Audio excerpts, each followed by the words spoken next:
Jadi kayak mereka itu kalau ditanya misalkan berapa sih kekayaannya, berapa sih total asetnya ini, kadang ada beberapa yang belum menjawab, ya ini gedung.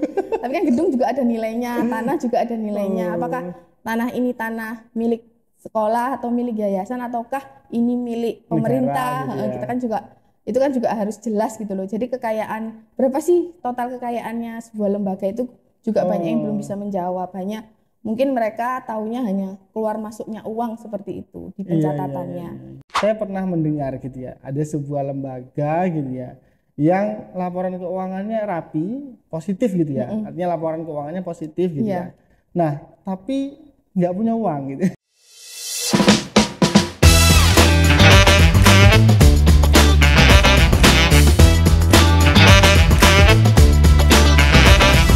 Oke, selamat datang kembali sahabat pendidik semua di podcast Big Bang Education. Nah, hari ini saya kedatangan tamu yang luar biasa nih dari sisi keuangan lagi nih.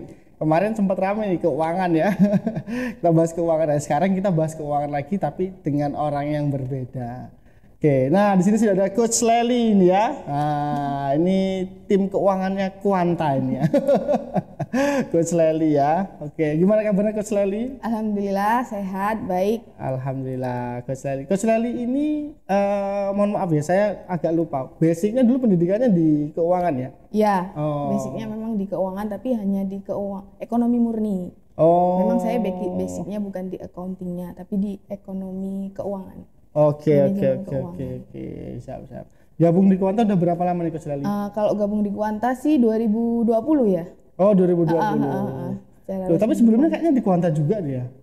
Saya di Quanta awalnya hanya membantu di balik layar. Oh, Bantu Coach Rida di balik layar. Oh iya. Ya, karena waktu itu alasan menikah dan punya baby, jadi Iya. lebih Oh. fleksibel kalau dari rumah seperti itu. Oh, siap, Ya, siap. kebetulan kan sekarang sudah 3 tahun, jadi sudah mulai bisa mandiri. Oh ya, alhamdulillah. Tapi sehat ya Coach Lely ya. Ya, semua Alhamdulillah. sehat-sehat semuanya. Siap. Coach Lely, ini kita mau diskusi tentang keuangan gitu ya, apalagi terutama keuangan sekolah gitu ya. Ini kan lembaga yang kalau di Quanta biasanya disebut lembaga non profit, Ya. lembaga apa namanya nirlaba, tapi harus tetap dikelola secara profesional gitu ya. Iya, Dimana kalau kita mengelola secara profesional pasti tentu ada operasional di sana kan ya. Iya, Ada ada keuangan yang harus dijaga gitu, Iya, harus dibukukan, dijaga dan diperkirakan gitu mungkin. Direncanakan. Ya, direncanakan gitu. Ya, Nah, Coach Lely, ini saya mau cerita sebenarnya gitu ya. Oh, Jadi iya. saya pernah mendengar gitu ya, ada sebuah lembaga gitu ya yang laporan keuangannya rapi, positif gitu ya. Artinya laporan keuangannya positif gitu Iya. ya. Nah, tapi nggak punya uang gitu. Artinya laporan keuangannya positif tapi uangnya nggak ada gitu. Mau dibuat mengembangkan lembaganya sulit gitu ya. Iya. Mengembangkan gurunya juga sulit gitu ya. Bahkan ekstrimnya ada yang sampai kesulitan untuk membayar gaji bulanan para gurunya gitu Iya. kan ya. Atau karyawan di sekolah tersebut. Nah, padahal keuangannya positif gitu ya. Nah, ini apa yang salah sebenarnya Coach Lely? Kalau dari kacamata tim keuangan ya. Bisa saja Coach Indra ini. Kalau dari kacamata keuangan sih sebenarnya banyak faktor yang mempengaruhi ya. Kalau misalkan tadi yang positif itu kan laporan aktivitas mungkin kayak perbandingan antara pendapatan dan pengeluaran seperti itu menunjukkan positif. Nah, sebetulnya kan memang pendapatan itu kan ada yang memang sudah diterima uangnya secara cash, ada juga yang memang belum diterima secara cash kan seperti itu. Misalkan kan ada kita boleh saja mengakui pendapatan itu kalau kita sudah melakukan servisnya, seperti kan kalau di sekolah kan selalu ada daftar pembayaran SPP setiap bulan kan seperti itu Coach Indra ya. Iya. Nah, kan pendapatan SPP itu kan sudah diakui sebagai sebagai pemasukan kan penerimaan di sekolah. Nah, balik lagi kita lihat, kan itu kita lihatnya di sisi laporan aktivitas kan. Iya. Yang positif. Nah, Iya. kita belum lihat lagi nih di laporan neraca apakah pendapatan yang diterima itu sudah dibayar semua oleh wali murid. Oh. Kan ada yang belum membayar seperti itu, ada tunggakan misalkan. Oh, iya. Kalau tunggakan kayaknya semua sekolah pasti ada kayaknya.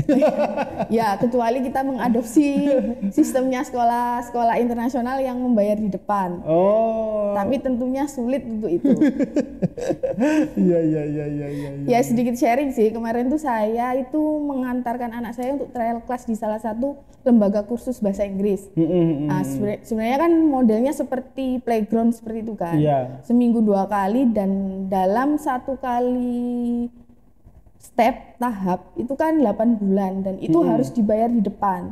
Nah, dia tidak mau bertanggung jawab ketika anak saya tidak nyaman dan mogok di tengah jalan. Pokoknya sebelum itu kontraknya selesai, saya harus bayar di depan. Proses pembelajaran itu selama 8 bulan. Nah, sekarang kan pertanyaannya apakah sekolah-sekolah yang notabene untuk kelas menengah ke bawah itu bisakah melakukan seperti itu, kan kita juga harus mempertimbangkan hal itu kan. Betul. Tapi enak tuh Coach Sally kalau misalkan di depan dulu ya, misalkan terjadi kayak kemarin pandemi gitu ya. Nah itu kan jadi sudah aman gitu sekarang. Iya, memang kan juga biasanya kan sekolah juga punya rencana anggaran kan. Nah, biasanya ini yang suka Coach Indra, kita tuh suka bikin anggaran biaya tapi tidak mempertimbangkan untuk anggaran pendapatannya. Jadi pendapatannya tidak direncanakan, tapi seringkali kita hanya merencanakan masalah pengeluarannya saja. Gitu. Jadi mungkin ini saya kesindir ini ya. Iya. Gitu. Jadi kan kalau di tataran lembaga pendidikan kan lebih mudah ya untuk pendapatannya kan dari SPP seperti itu. Tinggal saja nanti menyesuaikan operasionalnya itu untuk apa saja seperti itu agar tidak kurang uangnya. Oke. Artinya lebih mudah karena bisa dikatakan sudah mungkin agak fix gitu ya pendapatannya, karena kan siswanya kan sudah pasti sekolah di situ gitu kan. Hanya saja mungkin nanti menghadapi tunggakan itu tadi yang harus diantisipasi. Iya, betul. Tunggakan itu juga kadang-kadang di sekolah tuh ketika saya ke sana gitu ya. Itu lumayan juga angkanya gitu. Iya, itu masalahnya itu banyak terjadi di mana-mana, tapi kan memang kita sudah melakukan berbagai pendekatan kan, harusnya kan seperti itu. Iya, tapi sebelum kita ke sana nih Coach Sally ya, sebelumnya ini kan kalau dari kacamata keuangan gitu ya, kan Coach Sally juga sudah mendampingi beberapa sekolah juga kan ya, bersama dengan Coach Frida juga kalau nggak salah ya.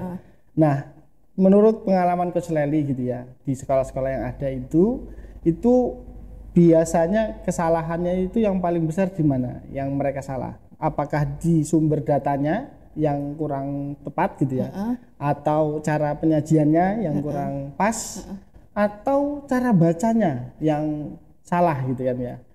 Nah itu di bagian mana? Atau menurut Coach Sally lah kalau misalkan di lembaga pendidikan yang biasanya kami dampingi itu memang kan mereka hanya melakukan pencatatan itu hanya sebatas di aktivitas saja. Jadi mencatat uang keluar dan masuk kurang gitu, dicarikan yang lain. Jadi untuk laporan keuangan secara utuh komprehensifnya itu belum. Jadi kayak mereka itu kalau ditanya misalkan berapa sih kekayaannya, berapa sih total asetnya ini, kadang ada beberapa yang belum menjawab, ya ini gedung. Tapi kan gedung juga ada nilainya, tanah juga ada nilainya. Apakah tanah ini tanah milik sekolah atau milik yayasan ataukah ini milik pemerintah? Negara, gitu ya. Kita kan juga itu kan juga harus jelas gitu loh. Jadi kekayaan berapa sih total kekayaannya sebuah lembaga itu juga banyak yang belum bisa menjawab. Mungkin mereka taunya hanya keluar masuknya uang seperti itu di pencatatannya. Tapi mungkin ada beberapa sekolah memang yang sudah melakukan pencatatan seperti itu sudah.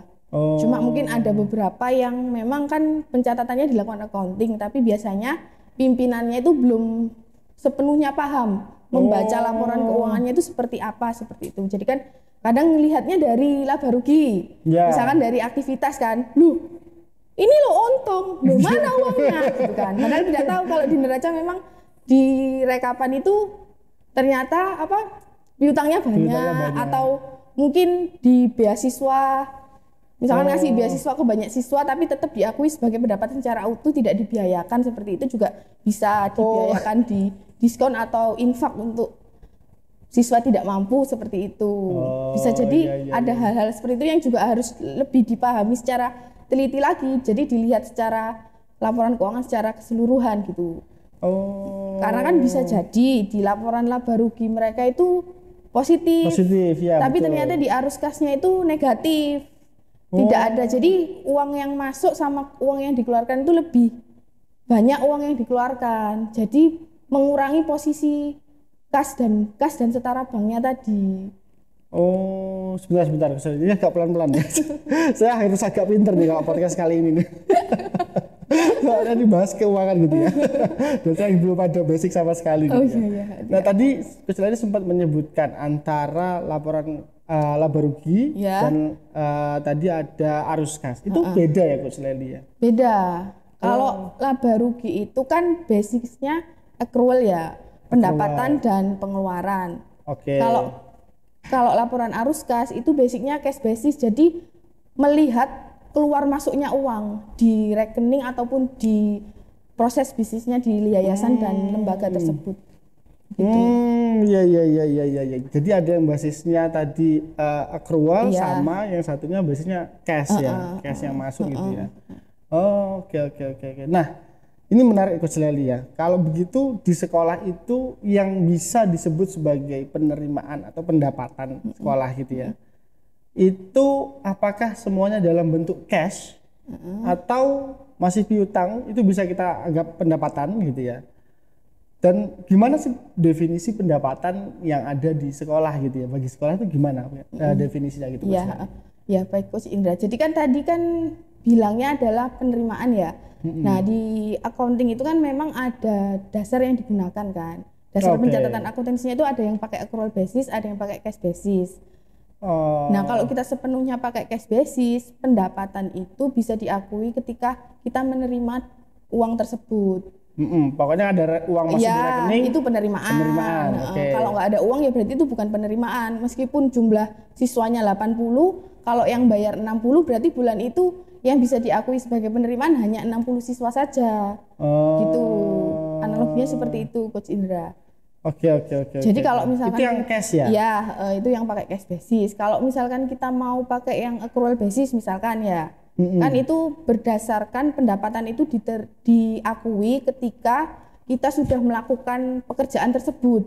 Gitu. Jadi kalau misalkan kan bulan ini nih guru-gurunya sudah ngajar kan, nah siswa-siswanya juga sudah menerima fasilitas pengajaran kan, nah itu boleh kita akui pendapatan meskipun orang tua muridnya belum melakukan pembayaran. Nah itu nanti pendapatan walaupun orang tua muridnya belum bayar ya? Iya, jadi kan itu nanti akan menimbulkan sebagai piutang SPP, tunggakan SPP lah gitu bahasa mudahnya. Oke. Kalau contohnya kalau di Shopee itu loh Coach Indra. Betul kan ya. Kalau di Shopee kan kita kalau sudah nerima barangnya baru kan uangnya bisa ditransfer ke uang kita akan berkurang di itunya Shopee gitu ya. Artinya sellernya baru bisa ngambil uang ketika si customer sudah dapat barangnya. Gitu. Oke. Artinya berarti itu tadi tergantung kita pakai metode yang mana gitu ya. Maksudnya basisnya kita apa? Basisnya ya. Apakah pakai cash atau pakai accrual. Nah, kalau di sekolah itu mending pakai cash basis atau accrual basis tuh Kalau ini bisa di mix nggak sih? Kalau di mixing nggak bisa ya. Kalau menurut saya pribadi belum bisa ya. Karena kan kalau misalkan kita mau lihat cash basisnya kan tadi di arus kas tadi kan. Kalau kita pakai accrual kita bisa lihat perputaran kasnya itu yang di laporan arus kas tersebut.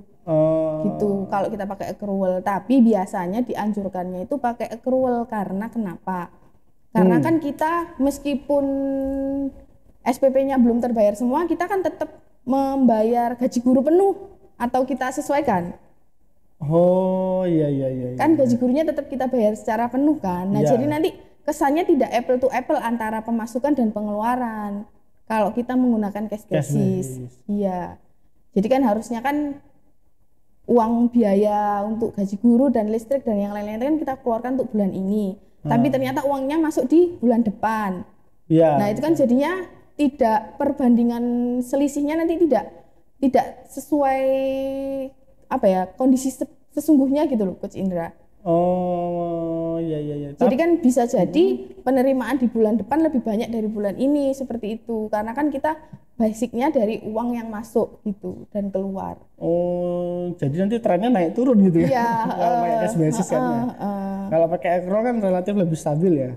Terus nanti juga kalau pakai cash basis nanti misalkan kita akan berinvestasi membangun gedung kan kalau kita biayakan semua di bulan itu kan juga akan jatuhnya akan tinggi kan. Iya iya Kan iya. harusnya nanti kalau misalkan inventaris itu kan dibiayakannya sesuai dengan tahun penyusutannya seperti itu Coach Indra.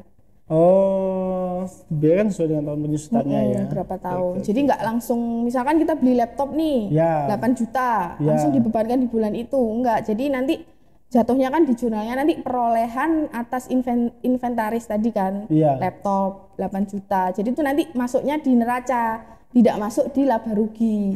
Yang masuk Sampai agak pusing gitu ya. yang masuk di laba ruginya nanti hanya penyusutannya. Setiap bulan nanti dibebankan berapa sih ke laporan keuangan laba ruginya tadi gitu. Oke. Jadi memang sebenarnya antara beberapa jenis laporan keuangan secara utuh itu saling berterkaitan gitu loh. Oh, jadi ada beberapa jenis laporan Iya, keuangan ya, Coach Lely ya. Iya. Tapi sebelum ke sana tadi Coach Lely, menarik tadi ya. Kan tadi rekomendasinya adalah memakai accrual basis Iya. gitu kan ya. Bukan cash basis. Karena tadi sudah dijelaskan tadi ya. Tapi kan nanti terjadi seperti yang saya ceritakan di awal tadi Coach Lely. Laporannya positif tapi nggak punya uang gitu kan ya. Mau bayar gaji guru pun agak sulit gitu ya. Nah, itu gimana caranya biar nggak terjadi seperti itu gitu? Ya jadi nanti tinggal dimainkan saja Coach Indra di arus kasnya tadi. Kan kita kan tahu di akhir bulan itu laporan arus kas itu berarti kan kas yang tersedia untuk operasional bulan ini itu kan sebanyak berapa gitu. Jadi kan nanti kita harus berpikir ulang, apa kita jadi untuk merenovasi, jadi untuk memberi keperluan yang di luar operasional secara yang krusial gitu kan. Nah, di cash itu kan kita juga bisa tahu cash ini bisa bertahan sampai berapa bulan. Jadi kita kan harus metani lagi kan, utangnya berapa. Nah, itu kan harus juga segera ditagih untuk menutupi yang ini tadi, untuk menjaga agar cash flow-nya ini tetap bisa berputar gitu. Oh, artinya prioritas berarti ya? Iya. Jadi kalau sudah tahu, berarti tadi tetap harus ada ini ya, arus kas ya? Tetap, karena memang kan laporan arus kas itu tidak bisa dipisahkan dari laporan keuangan. Oh. Jadi laporan keuangan itu ada 5 jenis kalau salah. Ya, 5 jenis. Ya. Oke. Nah, itu sebelum sebelum saya di ke Sleli. Ya. Tadi kan sempat disebutkan juga ada beasiswa dan lain-lain. Itu harus dimasukkan juga ke dalam pengeluaran atau gimana? Masukannya kemana itu beasiswa itu? Tinggal kita nanti pilihannya aja. Kalau memang misalkan mau diakui pendapatan secara penuh, berarti nanti potongannya itu harus dibiayakan.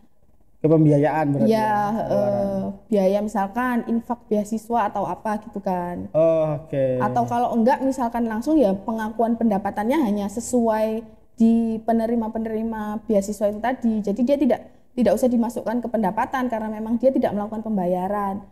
Atau misalkan dia hanya dapat potongan. Jadi ya mengakui pendapatannya sesuai yang dibayarkan di sekolah gitu. Sesuai dengan potongan yang dia terima tadi ya. Gitu. Oh gitu. Kalau mau memang terlihat besar pendapatannya dengan siswa yang banyak ya bisa juga di model seperti pendapatannya tetap dianggap penuh. Ya, terus nanti ada diberi potongan pembiayaan. Misalkan beasiswa siswa berprestasi atau beasiswa tidak mampu atau seperti itu. Oke. Jadi nanti kan juga bisa tahu berapa sih pengeluaran untuk beasiswa di murid-murid di sekolah tersebut seperti itu. Oke. Nah ini kan menarik ya Coach Lely. Artinya laporan keuangan, pengelolaan keuangan ini di lembaga pendidikan ini kan cukup krusial juga gitu kan ya. Menyangkut hajat hidup orang banyak gitu kan ya. Termasuk guru-guru dan semua yang ada di sekolah tersebut gitu kan ya.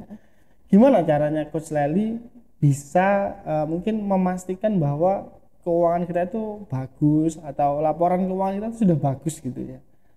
Maksudnya standar gitu loh.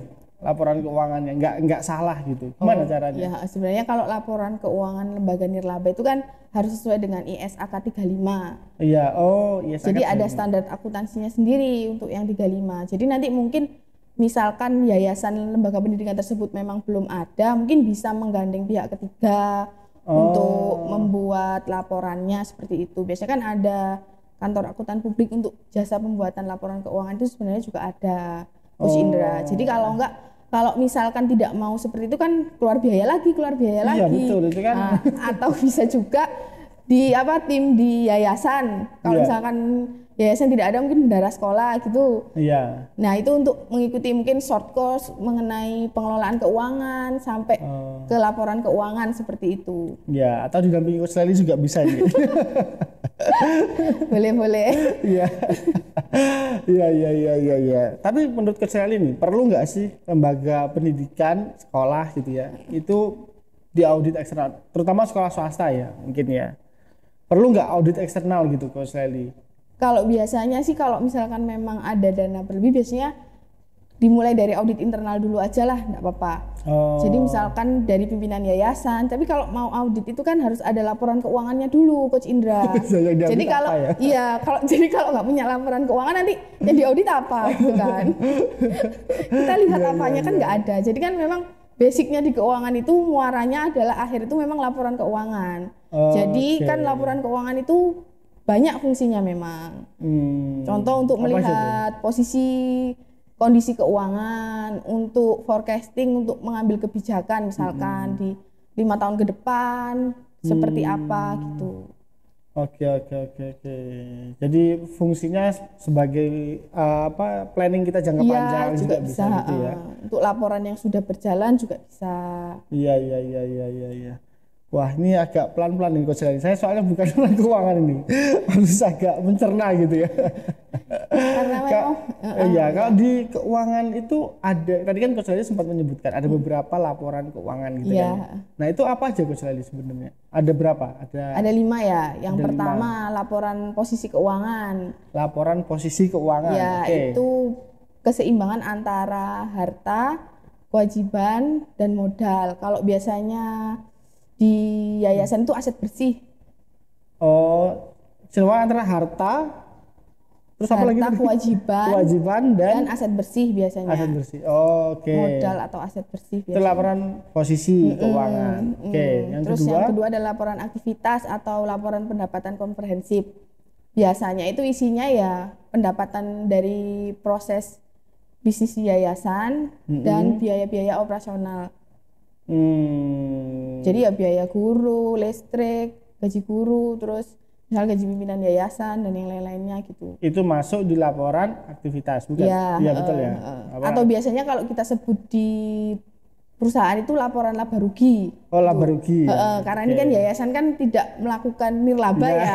Jadi nggak mungkin kan laporan laba rugi. Berarti biasanya laporan aktivitas. Laporan aktivitas. Pertama laporan positioning, laporan posisi keuangan. Laporan yang kedua adalah laporan aktivitas. Yang ini laporan aktivitas ini untuk operasional dan lain-lain itu ya di sini ya. Yang ketiga apa nih Coach Lely? Yang ketiga itu biasanya perubahan dari aset bersih. Perubahan dari aset bersih. Kalau misalkan kalau kita usaha itu biasanya perubahan modal. Lebih mudahnya. Jadi kan gimana tuh? Jadi kan ada aset bersih kayak misalkan di laba rugi itu kan di laba rugi kan jadi ngomong perusahaan. di aktivitas. Jadi kalau di aktivitas itu kan ada penambahan aset bersih, peningkatan aset bersih dan penurunan aset bersih. Nah, kalau peningkatan kan berarti aset bersihnya akan bertambah. Aset bersihnya bertambah. Kalau penurunan kan aset bersih akan berkurang seperti itu. Jadi kalau aset bersih sebuah yayasan itu semakin tahun semakin meningkat, berarti dia kalau melakukan perencanaan keuangan selalu positif. Tepat gitu ya. Selalu menunjukkan performa yang positif. Aset bersih itu apa aja Coach Lely? Kalau aset bersih di sekolah misalkan ya? Kalau aset bersih itu ya biasanya itu kayak modal awal yang disetorkan gitu loh. Gimana? Semacam ya sumbangan awal yang diberikan dari pendiri dulu. Kan misalkan kita mau mendirikan sesuatu kan kita harus invest modal berapa invest seperti modal awal gitulah. Kalau gedung itu termasuk aset bersih? Kalau gedung kan nanti masuknya di aset tetap. Ya bisa nanti masuk di aset bersih karena itu kan modal awal yang diberikan kan. Cuma nanti ada masuk di aset bersih juga masuk di aset tetap. Waduh, ini pembagian aset nanti banyak lagi ya turunannya ya. Jadi kalau mau lebih detailnya nanti silakan menghubungi Coach Lely aja lah ya. Daripada nanti saya tambah pusing gitu. Nanti asetnya nanti pembagiannya banyak lagi ya. Tadi laporan yang ketiga tadi laporan perubahan berarti ya. Artinya perubahan dari aset yang kita miliki, entah itu penaikan atau penurunan. Berarti kalau di keuangan ada depresiasi, betul ya? Apa? Depresiasi itu penyusutan nanti di aset. Ya. Itu bukan di sini. Bukan. Oh, beda lagi. Ya. Oke, lanjut deh kalau gitu. Laporan yang keempat nih apa nih? Kalau yang keempat itu adalah catatan atas laporan keuangan. Catatan atas laporan keuangan. Ya, jadi kayak ini kayak memperjelas dari misalkan di laporan posisi keuangan itu kan ada piutang, piutang usaha, piutang SPP. Nah, di catatan atas laporan keuangan ini yang piutangnya ini dari mana aja sih gitu. Oh. Jadi kayak lebih detailnya itu ada di catatan laporan keuangan itu. Oh, misalkan tadi ada penunggakan. Penunggakannya ini dari siapa aja gitu kan. Berapa lama, berapa banyak gitu ya. Terus misalkan kan yang kas dan setara kas itu kan ada kas dan bank. Nah, banknya itu ada bank apa aja sih gitu kan. Misalkan yayasannya punya 10 bank seperti itu. Kan harus ada semua. Oh, maksudnya di catatannya, di catatan tadi. Oke. Artinya catatan ini menjelaskan 3 laporan yang sebelumnya gitu ya. Iya, detail-detailnya. Oke. Itu 4. Yang kelima nih Gus Lely, terakhir nih berarti kan ya. Oh, berarti 4 ya? Oh, ada 4 ya. Iya. Oke, berarti ada 4 ini ya Gus Lely. Ada laporan posisi, terus ada laporan yang kedua itu laporan kegiatan atau aktivitas tadi ya. Laporan aktivitas atau kegiatan tadi namanya ya? Laporan aktivitas. Aktivitas ya. Laporan aktivitas, yang ketiga itu laporan perubahan, yang keempat itu catatan. Iya. Arus kas belum ya, arus kas. Oh berarti yang 5 berarti yang belum tadi arus kas ya Coach Indra ya. Ya benar. Berarti yang belum adalah laporan arus kas. Oke. Itu berarti laporan beda sendiri ya? Beda sendiri. Oh. Itu tadi kan kita berbicara di awal ada cash basis atau ada accrual basis. Di mana yang kedua ini tadi tidak bisa dicampurkan, tidak bisa dimix. Kalau tadi menggunakan accrual basis, tetap perlu kelimanya. Iya. Kelima laporan tadi. Itu adalah standar yang ditentukan ISAK 35. ISAK 35. Oke, nanti bisa di searching ya. Iya. Silakan searching sendiri ya. Silakan. Untuk peraturannya ya. Tapi kalau tim keuangan kayaknya sudah tahu lah gitu ya. Husnuzon kita gitu ya. Iya, sudah tahu lah. Iya. Oke, artinya berarti tadi yang penting juga catatan tadi ya, laporan catatan keuangan. Artinya di sana kan nanti detail-detailnya, terus mungkin ya detail dari setiap laporan tadi bisa terjelaskan gitu ya, Coach Lely ya. Termasuk yang enggak siapa aja, berapa lama gitu kan ya. Oke. Nah, terus tadi yang depresiasi itu masuk di mana? Depresiasi itu masuk di neraca. Laporan yang mana tuh? Neraca laporan itu posisi keuangan. Masuk di posisi? Iya, karena itu kan akumulasi penyusutan itu masuk depresiasi itu. Oh, oke. Jadi kalau kan juga ada standarnya untuk penyusutan itu sendiri, kan juga punya standar sendiri kan. Itu kalau tanah itu biasanya berapa tahun, kalau perlengkapan elektronik berapa tahun, terus mebeler berapa tahun, terus gedung itu berapa tahun. Itu di laporan catatan posisi keuangan. Iya. Tapi biasanya di laporan posisi keuangan ya. Oke.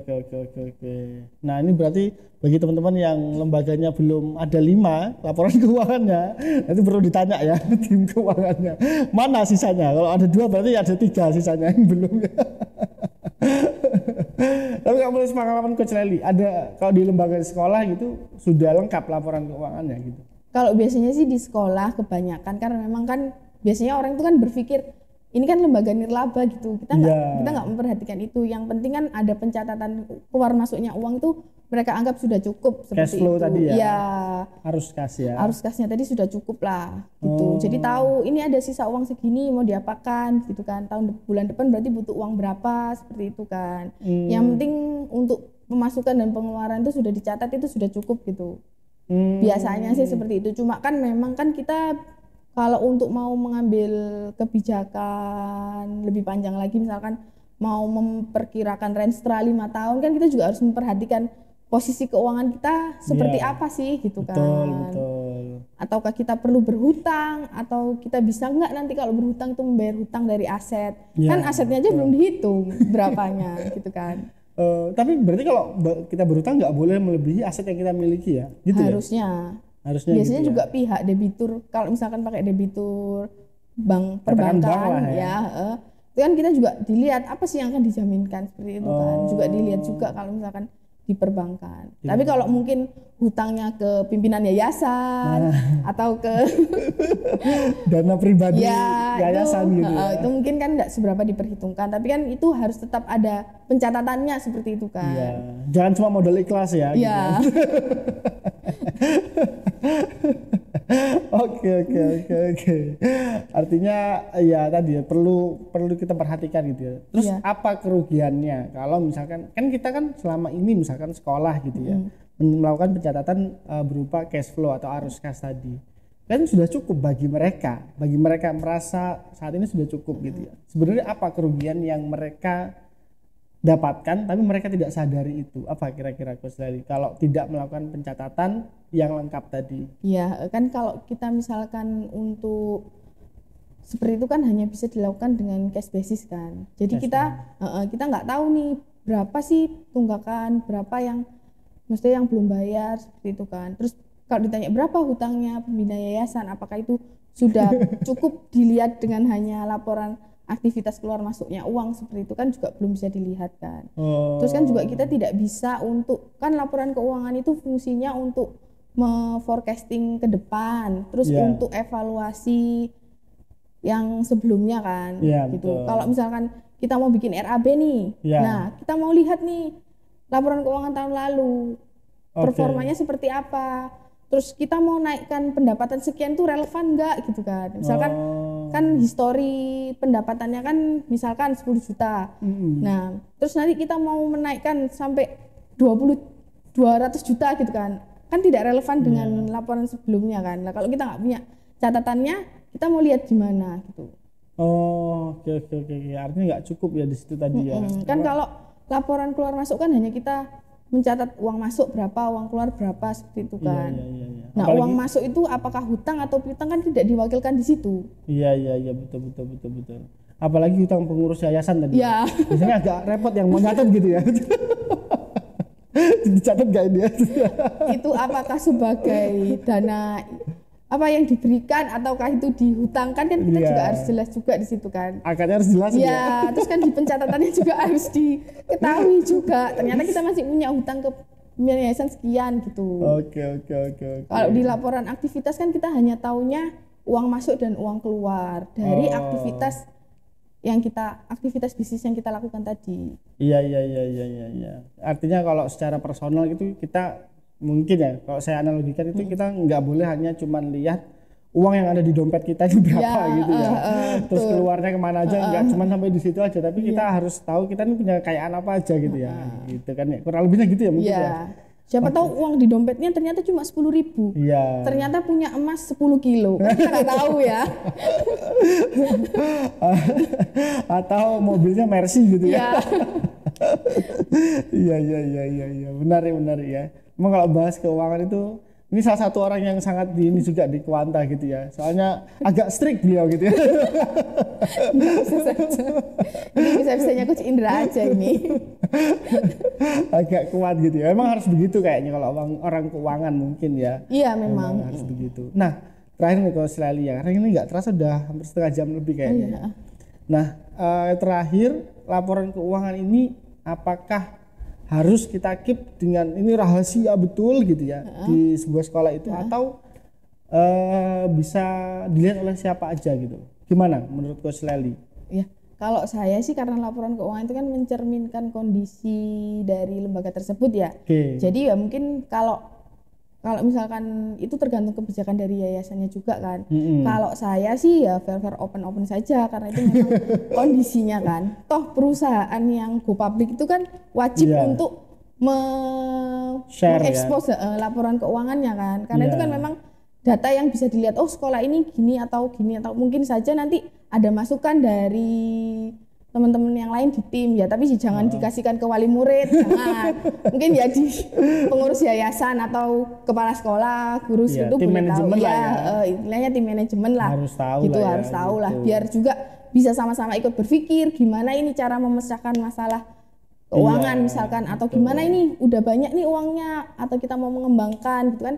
Kalau Iya. dipikir bersama kan juga lebih enak lebih gitu enak ya. gitu. Betul sekali.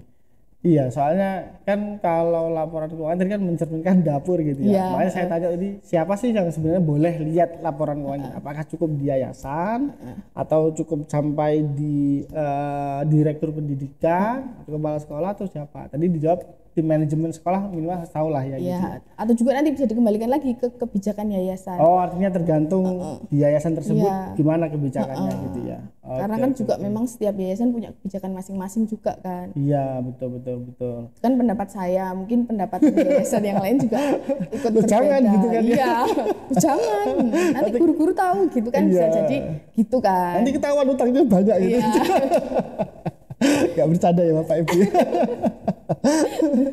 Iya. Jadi seperti itu Coach Indra. Oke, menarik nih Coach Leli. Ini kita jadi agak terbuka ya. Mungkin bagi Bapak Ibu semua yang ada di yayasan, pastikan tim keuangannya memahami SAK 45 ya? Tadi betul ya? 35. 35? Iya. Oh, SAK 35. Dan pastikan ada 5 laporan keuangan tadi ya. Mulai laporan posisi, terus laporan aktivitas gitu ya, laporan perubahan, laporan arus kas, sama laporan catatan keuangan. Harus lengkap tuh 5 tuh ya. Kalau cuman ada 3 berarti kurang 2 gitu. Iya Coach Indra. Biar nggak terjadi kayak yang tadi Coach Leli yang di awal tadi. Laporannya ini katanya laporannya positif gitu ya. Tapi nggak punya uang. Gimana ini yang betul, yang mana yang mau saya percaya gitu kan ya. Yayasannya jadi bingung gitu kan ya dari laporan keuangannya. Oke, terima kasih banyak Coach Leli. Nah, ini kayaknya sudah cukup ya. Mungkin nanti kita sharing di waktu yang lain karena durasinya udah cukup lama ini. Sudah cukup lama ya. Iya, tidak bagus untuk algoritma Oh gitu. iya. Iya. Nah, mungkin terakhir nih Coach Leli, penutup ya. Nah, kita sama-sama melakukan closing gitu ya. iya. Closingnya sekarang berubah Coach Leli. Kalau sebelumnya kita salam pendidikan. Nah, sekarang closingnya adalah semoga bermanfaat gitu ya. Sambil menunjuk ke kamera begini gitu ya. Nah, dalam hitungan ketiga. 1, 2, 3. Semoga bermanfaat. Oke, terima kasih banyak Coach Leli. Ya, sama-sama. Semoga sehat selalu. Mohon maaf jika ada yang kurang. Ya. Nanti ya.